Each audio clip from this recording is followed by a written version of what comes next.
លើព្រឹកបន្ទាប់ពន្លឺថ្ងៃរះឡើងយឺតលើប្រាសាទនិងដើមជ្រៃធំធម្មបាលកុមារបានត្រឡប់ទៅប្រាសាទវិញដោយចិត្តស្ងប់និងទំនុកចិត្តការប្រឈមមុខជាមួយកបិលមហាព្រំមិនមែនជារឿងគួរភ័យខ្លាចទៀតទេប៉ុន្តែជាពេលវេលាដែលសេចក្តីពិតត្រូវបង្ហាញប៉ុន្តែការឆ្លើយត្រូវប្រស្នាមិនមែនជាចុងបញ្ចប់នៃរឿងទេព្រោះអ្វីដែលនឹងកើតឡើងបន្ទាប់នឹងធ្វើឲ្យមនុស្សលោកទាំងមូលចងចាំរឿងនេះរហូតមកដល់សព្វថ្ងៃព្រឹកនោះពន្លឺព្រះអាទិត្យរះឡើងលើដើមជ្រៃធំនិងប្រាសាទស្ងប់ស្ងាត់ធម្មបាលកុមារដើរត្រឡប់មកដោយចិត្តស្ងប់និងទំនុកចិត្តគាត់មិនដើរមកក្នុងនាមអ្នកដែលកំពុងរង់ចាំមរណភាពទៀតឡើយប៉ុន្តែដើរមកក្នុងនាមមនុស្សដែលបានយល់អំពីច្បាប់នៃជីវិតមិនយូរប៉ុន្មានកបិលមហាព្រំក៏ចុះមកពីព្រហ្មលោកមុខទាំង4នោះមើលទៅធម្មបាលកុមារដោយសេចក្តីស្ងប់និងការរង់ចាំចម្លើយកបិលមហាព្រំបានសួរប្រស្នាទាំង3ខម្ដងទៀតដោយសំឡេងធ្ងន់ធ្ងរប៉ុន្តែគ្មានកំហឹងធម្មបាលកុមារក៏បានឆ្លើយដោយមិនស្តាក់ស្ទើរ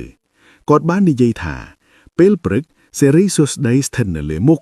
ដូច្នេះមនុស្សត្រូវលុបមុខពេលថ្ងៃត្រង់សេរីសួស្តីស្ថិតនៅលើទ្រូងដូច្នេះមនុស្សត្រូវលាងទ្រូងនិងពេលល្ងាចសេរីសួស្តីស្ថិតនៅលើជើងដូច្នេះមនុស្សត្រូវលាងជើងមុនពេលចូលសម្រាកពេលចម្លើយចុងក្រោយត្រូវបាននិយាយចប់ពិភពលោកស្ងប់ស្ងាត់ដូចជាឈប់ដង្ហើមកបិលមហាព្រំទ្រង់ដឹងភ្លាមថាប្រស្នាទាំង3ខត្រូវបានដោះបានត្រឹមត្រូវពេញលេញមុខទាំង4របស់ព្រះអង្គបង្ហាញសេចក្តីទទួលស្គាល់មិនមែនការបរាជ័យទេប៉ុន្តែជាការទទួលស្គាល់ប្រាជ្ញារបស់មនុស្ស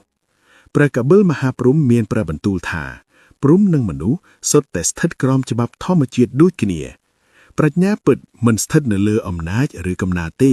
ប៉ុន្តែស្ថិតនៅលើការយល់ដឹងអំពីជីវិតប្រចាំថ្ងៃដោយហេតុនេះព្រះអង្គនឹងគោរពសន្យាដែលបានធ្វើប៉ុន្តែមុននឹងកាត់ព្រះសិរាព្រះកបិលមហាព្រំបានហៅទេពធីតាទាំង7អង្គមកប្រជុំហើយប្រាប់សេចក្តីសំខាន់មួយព្រះអង្គមានព្រះបន្ទូលថា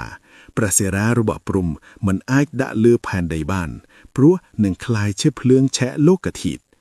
មិនអាចបោះទៅអាកាសបានព្រោះនឹងបង្កគ្រោះរាំងស្ងួតហើយក៏មិនអាចចោលក្នុងមហាសមុទ្របានព្រោះទឹកនឹងរីងស្ងួតហួតអស់ដូច្នេះទេពធីតាទាំង7អង្គត្រូវតែយកពានទិព្វមកទទួលព្រះសិរានេះដើម្បីរក្សាតុល្យភាពនៃលោកធាតុនិយាយចប់កបិលមហាព្រំក៏កាត់ព្រះសិរារបស់ព្រះអង្គដោយចិត្តស្ងប់និងប្រាជ្ញាពេញលេញព្រះនាងទង្សាទេវីជាបុត្រីច្បងយកពានទៅទទួលព្រះសិរា